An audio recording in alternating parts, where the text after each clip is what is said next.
The general uniaxial medium represents a thin sheet of a uniaxial material. As a complement to the ASAP realistic retarder model, it's useful for describing devices specified by their physical thickness rather than optical thickness. It can exhibit reflectance, and the details of how that is specified also distinguish it from the realistic retarder model. In this example, we have a general uniaxial material quarter wave plate with the reflected modes set up so that we not only transmit circular polarization from a linear input, but we also reflect respective S and P polarization states in this test case. Let's take a look at that in the 3D viewer. So in the 3D viewer, the upper case is s-polarization. The lower case is p-polarization, as they're labeled. If we take a look at the upper case, we see that the polarization coming in is transverse to our viewing, so that is s-polarization. And the reflected mode is also S. The transmitted mode is circular polarization, because the general uniaxial model is rotated 45 degrees relative to this plane of incidence. One application of the general uniaxial model is in C-plates. These are thick plates of uniaxial material with the crystal medium aligned along the direction of the optical axis of the system. I'll show two examples of this. One C-plate, the one on the left, is perfect. The 90 degrees here denotes that it's been rotated so that its polar angle is coincident with the system axis.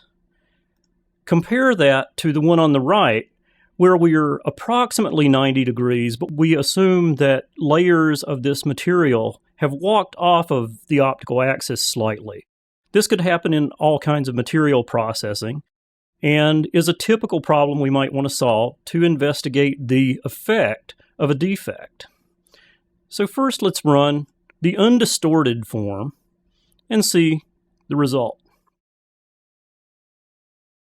What we see is a system with polarization interference as we go away from the system axis. The center is the system axis, and as we walk away from it, we're going out towards 90 degrees from the system axis.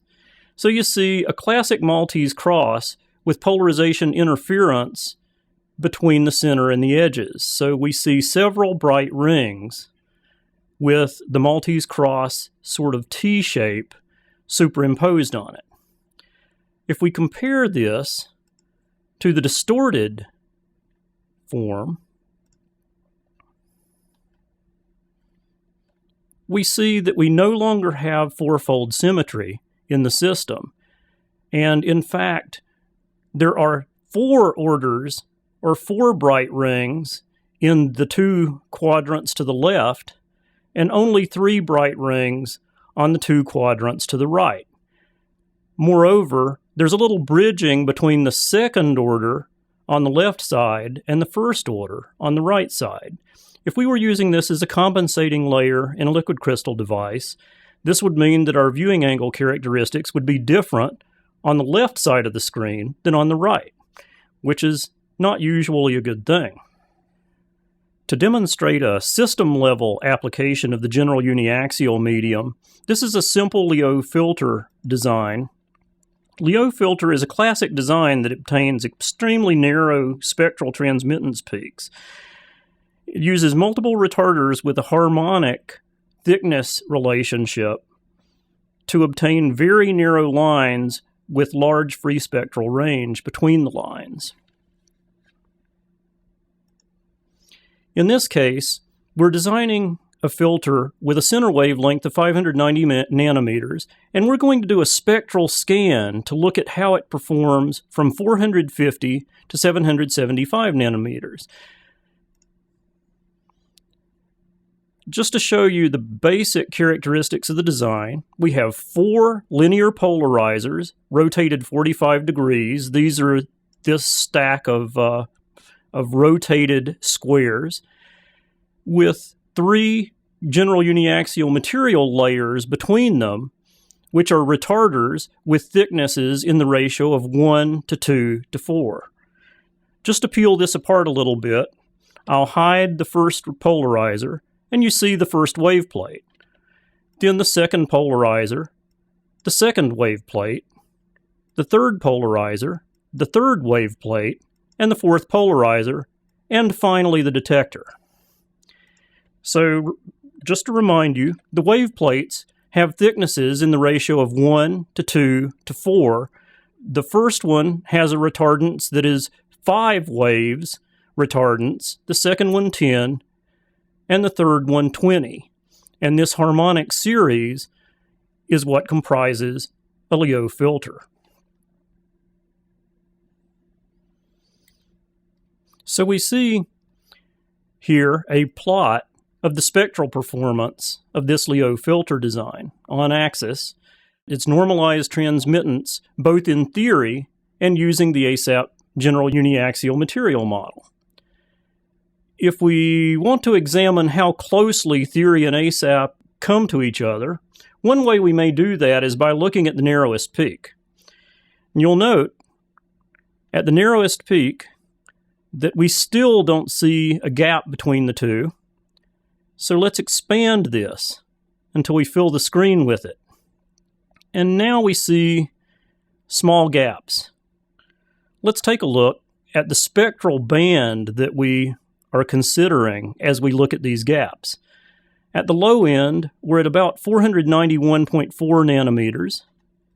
At the high end, we're at about 491.9 nanometers. So this is about a half nanometer band that we're considering here.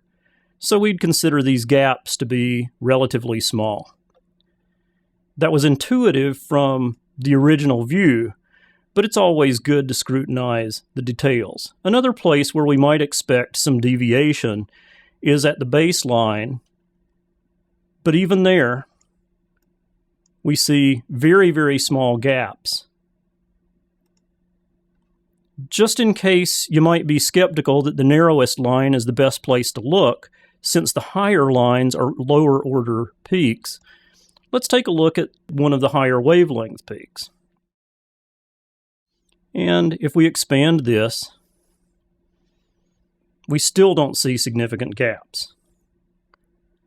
We're at about 736.8 here, about 738.1 here, so this is about a nanometer and a half, but this was a broader peak. But we're really having a tough time peeling these two characteristics apart.